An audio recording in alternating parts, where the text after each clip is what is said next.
Hello everyone, welcome to school education. আজ আবার আমরা আলোচনা করব বেশ কিছু গুরুত্বপূর্ণ প্রশ্ন এবং উত্তর নিয়ে। এটা পার্ট 33 ভিডিও। তো দেখে নেওয়া যাক এখানে কোন কোন প্রশ্ন আলোচনা করা হয়েছে। আজ প্রথমেই যে প্রশ্নটা রয়েছে সেটা হচ্ছে, ভারত সরকারের প্রথম বিধি আধিকারিক বা ফার্স্ট ল অফিসার কে? এখানে অপশান কি কি রয়েছে? অপশান এ তে রয়েছে সুপ্রিম কোর্টের প্রধান বিচারপতি, অপশান বি তে রয়েছে অ্যাটর্নি জেনারেল, অপশান সি তে রয়েছে অ্যাডভোকেট জেনারেল এবং অপশান ডি তে রয়েছে গৃহমন্ত্রী। এর সঠিক উত্তর কি? এর সঠিক উত্তর হচ্ছে option B, attorney general. Bharat সরকারের প্রথম বিধি আধিকারিক বা ফার্স্ট ল অফিসার হলেন অ্যাটর্নি জেনারেল। অ্যাটর্নি জেনারেল সম্বন্ধে সামান্য কিছু জেনে রাখা আমাদের দরকার। সেগুলো হচ্ছে, সংবিধানের ৭৬ নম্বর বিধি অনুসারে রাষ্ট্রপতি অ্যাটর্নি জেনারেলকে নিয়োগ করতে পারেন। অর্থাৎ কে অ্যাটর্নি জেনারেলকে নিয়োগ করেন? রাষ্ট্রপতি। সংবিধানের কত নম্বর বিধি অনুসারে? ৭৬ নম্বর বিধি অনুসারে। এখান থেকে আরেকটা জিনিস জেনে রাখা দরকার, যে এই অ্যাটর্নি জেনারেল তার যোগ্যতা কি থাকা দরকার? অ্যাটর্নি জেনারেলের যোগ্যতা হতে হবে একজন সুপ্রিম কোর্টের বিচারক হওয়ার জন্য যে যোগ্যতা থাকা দরকার, ভারতের অ্যাটর্নি জেনারেল হওয়ার জন্য সেই একই যোগ্যতা থাকতে হবে। এবং ভারতের অ্যাটর্নি জেনারেল কোনো মতেই কোনো রকম পার্লামেন্টের কোনো কক্ষের সদস্য কিন্তু হওয়া চলবে না। পরবর্তী প্রশ্ন, ভারতবর্ষের প্রথম ভাষাভিত্তিক গঠিত রাজ্য কোনটি? এখানে অপশান কি কি রয়েছে? অপশান এতে রয়েছে অন্ধ্রপ্রদেশ, অপশান বিতে রয়েছে তামিলনাড়ু, অপশান সিতে রয়েছে তেলেঙ্গানা, অপশান ডিতে রয়েছে কেরালা। এর সঠিক উত্তর কি? এর সঠিক উত্তর হচ্ছে অপশান এ, অন্ধ্রপ্রদেশ। ভারতের প্রথম ভাষাভিত্তিক গঠিত রাজ্য হচ্ছে অন্ধ্রপ্রদেশ। এবং কোন ভাষাভিত্তিক প্রশ্ন আসতে পারে, সেটা হচ্ছে তেলেগু ভাষা ভিত্তিক। এবং কবে এই রাজ্যটি গঠন হয়েছিল? এই রাজ্যটি গঠন হয়েছিল 1953 সালের 1 অক্টোবর, অর্থাৎ অক্টোবর মাসের 1 তারিখে। এবং এই রাজ্যটি গঠন হওয়ার প্রেক্ষাপটটা সম্বন্ধে আমাদের একটু জেনে রাখা দরকার। তেলেগু ভাষাভিত্তিক রাজ্য গঠনের উদ্দেশ্যে 1952 খ্রিস্টাব্দে শ্রী রামালু, নামটা অবশ্যই মনে রাখবেন, শ্রী রামালু দীর্ঘ 56 দিন অনশন করেছিলেন। এবং এই দীর্ঘ 56 দিন অনশন করার পর তার মৃত্যু হয়েছিল।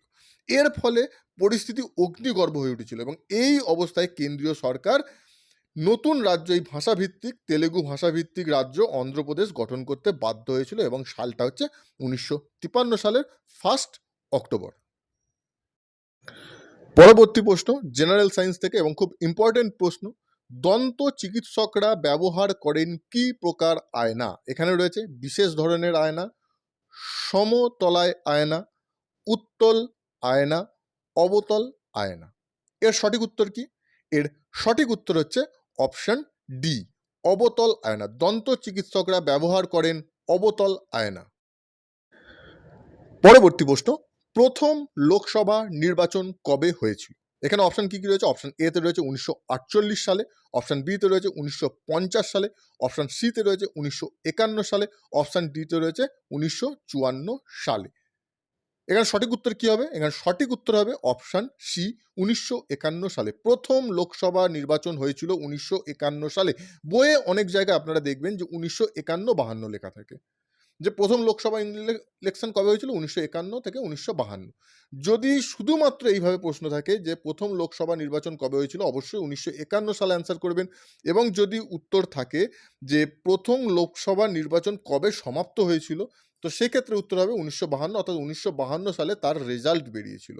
সুতরাং বোঝা গেল তফাৎটা, যে 1951 সালে লোকসভা ইলেকশন শুরু হয়েছিল এবং 1952 সালে সমাপ্ত হয়েছিল এবং রেজাল্ট ডিক্লেয়ার হয়েছিল। পরবর্তী প্রশ্ন, ঋষি অরবিন্দ কোন বিপ্লবী সংগঠনের সঙ্গে যুক্ত ছিলেন? এখানে অপশন কি কি রয়েছে? ব্রাহ্ম সমাজ, Indian national army, Congress socialist party, অনুশীলন সমিতি। এর সঠিক উত্তর কি? এর সঠিক উত্তর হচ্ছে অপশন ডি, অনুশীলন সমিতি। ঋষি অরবিন্দ ঘোষ অনুশীলন সমিতি নামক বিপ্লবী সংগঠনের সঙ্গে যুক্ত ছিলেন। এবং এই যে অনুশীলন সমিতি বিপ্লবী সংগঠন, এদের কার্যকলাপ কেমন ছিল? এদের কার্যকলাপ ছিল চরমপন্থী। এই সংগঠন চরমপন্থী বিপ্লবী কার্যকলাপের জন্য পরিচিত ছিল। পরবর্তী প্রশ্ন, শ্রী অরবিন্দ আশ্রম কোথায় অবস্থিত? এখানে অপশন কি কি রয়েছে? অপশন এ তে রয়েছে পশ্চিমবঙ্গ, অপশন বি তে রয়েছে ওড়িশা, অপশন সি তে রয়েছে পন্ডিচেরি, অপশন ডি তে রয়েছে কেরালা। এর সঠিক উত্তর কি? প্রচুর স্টুডেন্ট এই প্রশ্নটা সঠিক উত্তর করবে পশ্চিমবঙ্গ, কিন্তু সেটা করলে উত্তর সম্পূর্ণ রকমভাবে ভুল হবে। এর সঠিক উত্তর হচ্ছে অপশান সি, পন্ডিচেরি। শ্রী অরবিন্দ আশ্রম অবস্থিত হচ্ছে পন্ডিচেরিতে এবং এই আশ্রমটি ঋষি অরবিন্দ এবং শ্রীমাতা দুজন মিলিত হয়ে এই আশ্রমটি স্থাপন করেছিলেন এবং এই আশ্রমটি স্থাপন করেছিলেন পন্ডিচেরিতে। অবশ্যই মনে রাখবেন, এখানে যেন কোনো মতেই ভুল না হয়। শ্রী অরবিন্দ বাঙালি ছিলেন, সেই হিসাবে প্রচুর স্টুডেন্ট পশ্চিমবঙ্গ উত্তর করবে, কিন্তু সেটা ভুল হবে। সঠিক উত্তর পন্ডিচেরি। নেক্সট প্রশ্ন, খুব ইম্পর্টেন্ট প্রশ্ন, জিএসটি চালু হয় কবে থেকে? খুব ইম্পর্টেন্ট জিএসটির ব্যাপার যেহেতু।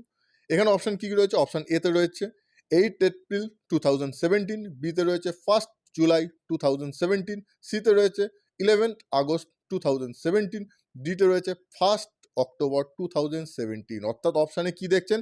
2017 সালই কিন্তু চারটে অপশানে রয়েছে। সুতরাং শুধুমাত্র আপনি যদি সালটা মনে রাখেন তাহলে কিন্তু এখানে কিন্তু অ্যান্সার করতে পারবেন না।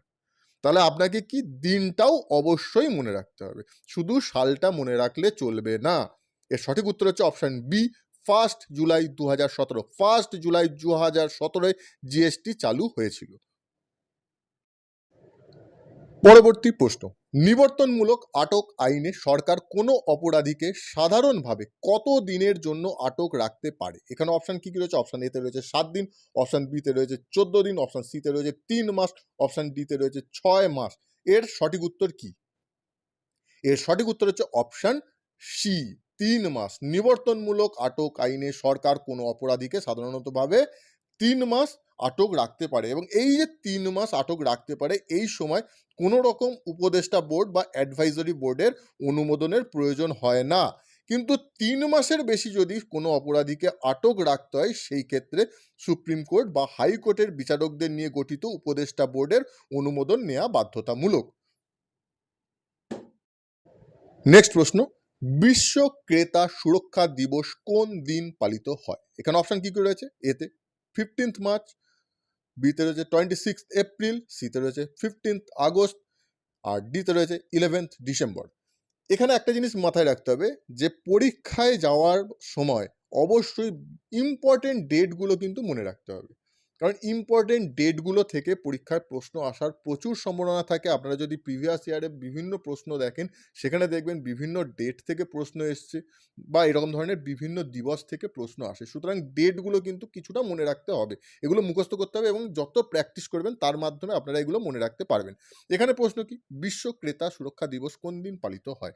এর সঠিক উত্তর হচ্ছে অপশান এ, 15ই মার্চ, অর্থাৎ 15 মার্চ পালিত হয় বিশ্ব ক্রেতা সুরক্ষা দিবস। পরবর্তী প্রশ্ন, ভারতের কোন ধর্মাবলম্বী মানুষের সংখ্যা সব থেকে কম? এখানে অপশান কি কি রয়েছে? অপশান এতে রয়েছে খ্রিস্টান, অপশান বিতে রয়েছে শিখ, অপশান সিতে রয়েছে জৈন, অপশান ডিতে রয়েছে বৌদ্ধ।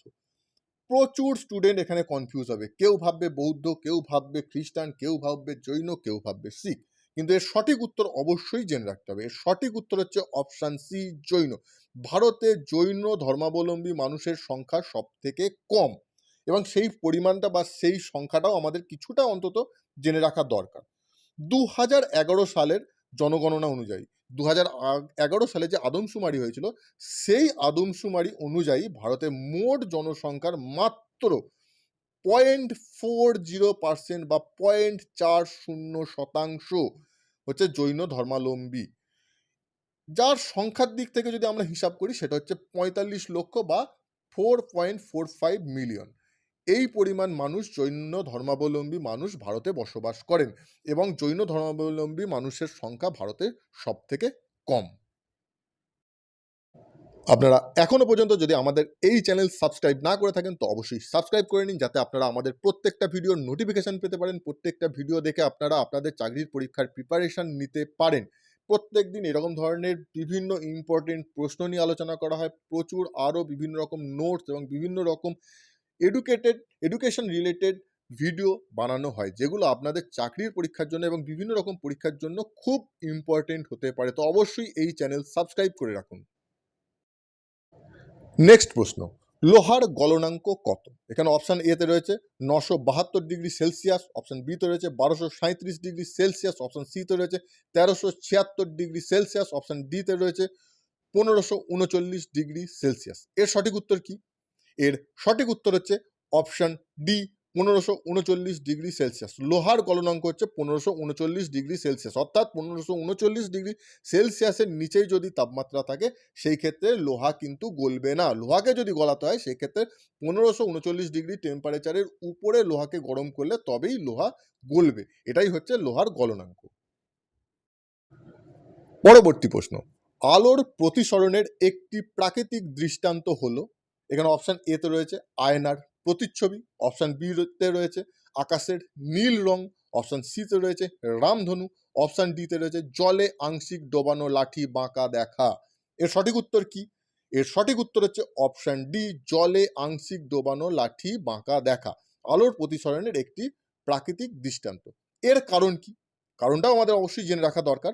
এর কারণ হচ্ছে আলো যখন এক মাধ্যম থেকে অন্য মাধ্যমে প্রবেশ করে তখন তার গতির দিক পরিবর্তন হয়। এই কারণেই যখন সাধারণ মাধ্যম থেকে আলো যখন জলের মধ্যে প্রবেশ করে তখন তার গতির দিক পরিবর্তন হয়। এই কারণেই জলে আংশিক ডোবানো যে লাঠিটা থাকে সেই লাঠিটাকে বেঁকা দেখায়। নেক্সট প্রশ্ন, মরিচা ধরা থেকে বাঁচাতে লোহার উপর ক্রিসের প্রলেপ দেওয়া হয়। এখানে অপশান কি কি রয়েছে? অপশান এ তে রয়েছে অ্যালুমিনিয়াম, অপশান বি তে রয়েছে টিন, অপশান সি তে রয়েছে তামা, অপশান ডি তে রয়েছে দস্তা। এর সঠিক উত্তর হচ্ছে অপশান ডি, দস্তা। মরিচা থেকে বাঁচাতে লোহার উপর প্রলেপ দেওয়া হয় দস্তা, অর্থাৎ লোহাতে যাতে মরিচা না ধরে সেই জন্য দস্তার প্রলেপ দেওয়া হয়, যার ফলে লোহাটি দীর্ঘদিন টেকসই হয় এবং মরিচা ধরে না। এবং এই যে প্রসেস, এই যে প্রক্রিয়া, এই যে লোহার উপর দস্তার প্রলেপ দেওয়ার এই প্রক্রিয়াকে কি বলে? খুব ইম্পর্টেন্ট, কিন্তু এটা অবশ্যই মনে রাখতে হবে যে এই প্রক্রিয়াকে কি বলে। এই প্রক্রিয়াকে বলে গ্যালভানাইজেশন।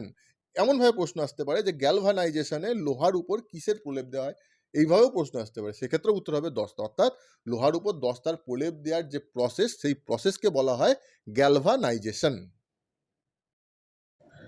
নেক্সট প্রশ্ন, পৃথিবীর সর্বোচ্চ আগ্নেয়গিরি কোনটি? এখানে অপশন কি কি রয়েছে? অপশন এ তে রয়েছে মাউন্ট ফুজি, অপশন বি তে রয়েছে এটনা, অপশন সি তে রয়েছে ভিসুভিয়াস, অপশন ডি তে রয়েছে ওজোস দেল সালাদো।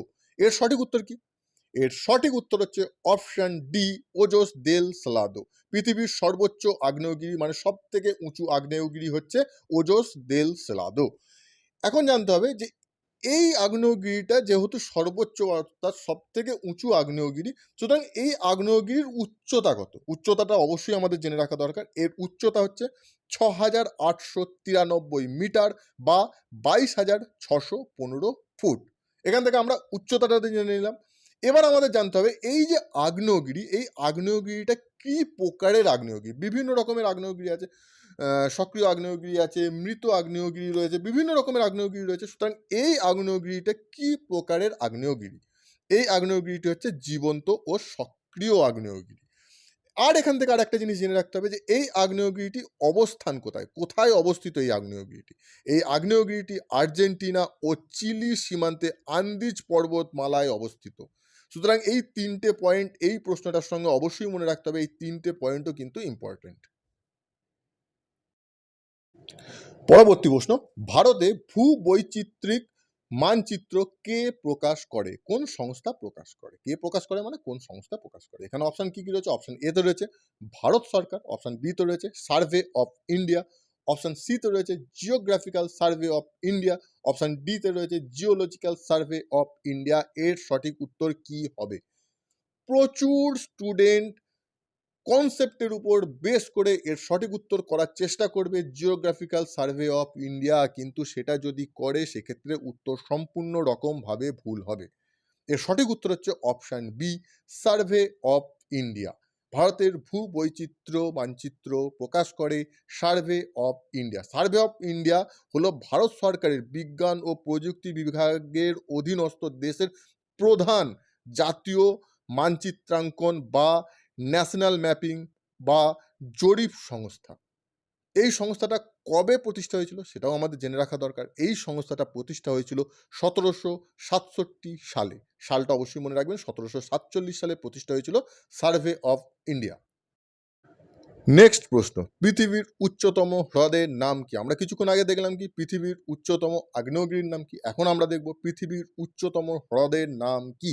এখানে অপশন কি কি রয়েছে? অপশন এ তে রয়েছে টিটিকাকা, অপশন বি তে রয়েছে বৈকাল, অপশান সিতে রয়েছে সুপিরিয়র হ্রদ, অপশান ডিতে রয়েছে উলার। এর সঠিক উত্তর কি? এর সঠিক উত্তর হচ্ছে অপশান এ, টিটিকাকা। পৃথিবীর উচ্চতম হ্রদের নাম হচ্ছে টিটিকাকা, উচ্চতম হ্রদ। সুতরাং এখানেও আমাদের জানতে হবে যে এর উচ্চতা কত। এর উচ্চতা হচ্ছে ৩,৮১২ মিটার। টিটিকাকা হ্রদ ৩,৮১২ মিটার উচ্চতায় অবস্থিত এবং এটি নৌ চলাচলযোগ্য হ্রদ। এবার জানতে হবে কি, এই হ্রদের অবস্থান কোথায়? এই হ্রদের অবস্থান হচ্ছে আমেরিকার পেরু ও বলিভিয়ার সীমান্তে। আমেরিকার পেরু ও বলিভিয়ার সীমান্তে অবস্থিত পৃথিবীর উচ্চতম হ্রদ টিটিকাকা। পরবর্তী প্রশ্ন একটু সহজ প্রশ্ন, কিন্তু খুব ইম্পর্টেন্ট প্রশ্ন। বাংলা ভাষায় প্রথম সংবাদপত্রের নাম কি? এখানে অপশন কি কি রয়েছে? অপশন এতে রয়েছে সংবাদ কৌমুদী, অপশন বিতে রয়েছে সংবাদ প্রভাকর, অপশন সিতে রয়েছে সমাচার দর্পণ, অপশন ডিতে রয়েছে তত্ত্ববোধিনী পত্রিকা। এই প্রশ্নটা কিন্তু বিগত বছরের বহু পরীক্ষায় প্রশ্নটা এসেছে এবং ভবিষ্যতে এই প্রশ্নটা আসার বিশেষ সম্ভাবনা থাকে। তো এর সঠিক উত্তর কি হবে? এর সঠিক উত্তর হচ্ছে অপশন সি, সমাচার দর্পণ। অর্থাৎ বাংলা ভাষার প্রথম সংবাদপত্রের নাম হচ্ছে সমাচার দর্পণ। আমরা যখনই কোনো এইরকম ধরনের সমাচার দর্পণ বা সংবাদ কৌমুদী বা যে কোনো সংবাদ মাধ্যম বা সংবাদপত্রের নাম আমরা দেখব, তখন আমাদের বেশ কয়েকটা জিনিস অবশ্যই জেনে নিতে হবে। যে সেই সংবাদপত্রটি বা সংবাদ মাধ্যমটি কবে প্রথম প্রকাশিত হয়েছিল, কোথায় প্রকাশিত হয়েছিল, সেটি কি ধরনের পত্রিকা ছিল, কে প্রকাশ করেছিল, এগুলো অবশ্যই মনে রাখতে হবে। সুতরাং আমরা এক এক করে দেখে নিই যে প্রথম প্রকাশিত হয়েছিল কবে। এই বাংলা প্রথম সংবাদপত্র সমাচার দর্পণ প্রথম প্রকাশিত হয়েছিল 1818 সালের 23শে মে। সালটা এবং ডেটটা অবশ্যই মনে রাখবেন, 1818 সালের 23শে মে। এটি কি প্রকার সংবাদপত্র ছিল? এটি ছিল একটি সাপ্তাহিক পত্রিকা, অর্থাৎ প্রত্যেক সপ্তাহে এই সংবাদপত্র প্রকাশিত হতো। এবং সংবাদপত্রের সম্পাদক কে ছিলেন, প্রকাশনায় কে ছিলেন? এই সংবাদপত্রটি প্রকাশিত হয়েছিল শ্রীরামপুর ব্যাপটিস্ট মিশন থেকে জন ক্লার্ক মার্সম্যানের উদ্যোগে এই সংবাদপত্রটি প্রকাশিত হয়েছিল, অর্থাৎ সমাচার দর্পণ প্রকাশিত হয়েছিল। নেক্সট প্রশ্ন, খুব ইন্টারেস্টিং প্রশ্ন, যে নিম্নলিখিত কোনটি বেমানান? এটা জেনারেল ইন্টেলিজেন্স থেকে এই প্রশ্ন পরীক্ষায় আসার সম্ভাবনা থাকে। পরীক্ষায় এরকম ধরনের প্রশ্ন আসে, কারণ কিছু প্রশ্ন এরকম থাকবেই, প্রত্যেক পরীক্ষায় থাকবে। এখানে অপশন কি কি রয়েছে? অপশন এতে রয়েছে বি ডি এফ, বিতে রয়েছে আই কে এল, সিতে রয়েছে পি আর টি, অপশন ডিতে রয়েছে জি আই কে। এখানে সঠিক উত্তর কি? এই রকম ধরনের যখন আসবে প্রশ্ন, তখন সবসময় আপনারা অ্যালফাবেটিক্যালি আপনারা আগে সাজিয়ে নেবেন, প্রত্যেকটা লেটারকে সাজিয়ে নেবেন। সাজিয়ে নিলে অনেক সময় অ্যান্সার এখান থেকে বেরিয়ে আসার সম্ভাবনা থাকে। তো এখানেও দেখা যাক, সাজিয়ে নেওয়া যাক। বি, বি এর পর কি সি, সি এর পর কি ডি, তারপরে আমি বি, সিকে গ্যাপ দিয়ে ডি, একটা গ্যাপ, ডি এর পর কি ই, ই নেই, তারপর কি এফ, তার মানে একটা করে গ্যাপ দিয়ে হচ্ছে। বিতে কি রয়েছে? আই রয়েছে, আই এর পর কি রয়েছে? জে, জে এখানে নেই। কে, তার মানে এখনো পর্যন্ত ঠিক আছে। কে এর পর কি রয়েছে? এল, এল ডাইরেক্ট, তার মানে বিডিএফ আর আই কে এল এর মধ্যে কোনো মিল নেই, দুটোর মধ্যে দুটোর তফাৎ। কিন্তু এই দুটোর মধ্যেও অ্যান্সার হতে পারে, নাও হতে পারে। তাহলে আমাদের সিটাও দেখতে হবে। সিতে কি রয়েছে? পি, পি এর পর কি কিউ, কিউর পর কি আর, কিউ অ্যাবসেন্ট, তার মানে পি আর ঠিক আছে, পি কিউ আর। তারপর কি এস, এস এর পর টি, এস অ্যাবসেন্ট, পি আর টি, অর্থাৎ বি ডি এফ যেরকম সিরিজে রয়েছে পি আর টি একদম পুরো সেম সিরিজে রয়েছে। তার নিচেরটা দেখে নেওয়া যাক, জি, জি এর পর কি এইচ অ্যাবসেন্ট, আই রয়েছে, জে অ্যাবসেন্ট, কে রয়েছে, অর্থাৎ B D F P R টি এবং জি আই কে এগুলো সুন্দরভাবে সাজানো রয়েছে, একই রকমভাবে সাজানো রয়েছে। কিন্তু বিতে আই কে এল একই রকমভাবে সাজানো নেই, অর্থাৎ কে এর পর আই জে কে এলটা গ্যাপ হয়ে I J K L M, M হওয়া উচিত ছিল, সেখানে আই কে এল রয়েছে। সুতরাং বেমানান হচ্ছে অপশান বি, আই কে এল। অর্থাৎ এখানে সঠিক উত্তর হচ্ছে অপশান বি, কারণ এখানে বেমানানটা জানার চেষ্টা করা হয়েছে। সুতরাং এখানে সঠিক উত্তর হচ্ছে অপশান বি। আজকের ভিডিও এই পর্যন্তই। আশা করি আপনাদের ভালো লেগেছে। ভালো লাগলে অবশ্যই লাইক করুন, কমেন্ট করুন। কমেন্ট করে জানান ভিডিওগুলো আরও কীরকমভাবে বানালে আপনারা আরও বেশি ভালোভাবে উপকৃত হতে পারবেন। আপনারা যেরকমভাবে আপনারা সাজেস্ট করবেন বা যেরকমভাবে আপনারা চাইবেন, সেই রকমভাবেই ভিডিওগুলো বানানোর চেষ্টা করা হবে। কারণ আমাদের একটাই উদ্দেশ্য, যাতে আপনাদের সুবিধা হয়, আপনাদের পরীক্ষার ক্ষেত্রে বা আপনাদের প্রিপারেশনের ক্ষেত্রে আপনারা যাতে উপকারী হন, সুবিধা পান। সেই কারণেই ভিডিওগুলো বানানো। সুতরাং অবশ্যই কমেন্ট করে জানান। আর এখনো পর্যন্ত আমাদের এই স্কুল এডুকেশন চ্যানেল যদি সাবস্ক্রাইব না করে থাকেন, তো অবশ্যই সাবস্ক্রাইব করে নিন, যাতে আপনারা আমাদের সঙ্গে যুক্ত থাকতে পারেন, আমাদের প্রত্যেকটা ভিডিওর নোটিফিকেশন পেতে পারেন এবং প্রত্যেকটা ভিডিও দেখে আপনারা আপনাদের চাকরির পরীক্ষার প্রিপারেশন নিতে পারেন। এবং ভিডিওটা অবশ্যই সোশ্যাল মিডিয়ার বিভিন্ন জায়গায় শেয়ার করুন, যাতে অন্যান্য স্টুডেন্টরাও ভিডিওটা দেখে উপকৃত হতে পারে। এতক্ষণ সঙ্গে থাকার জন্য, এতক্ষণ ভিডিওটা দেখার জন্য আপনাদের সবাইকে অসংখ্য ধন্যবাদ। Thank you, thank you, thank you.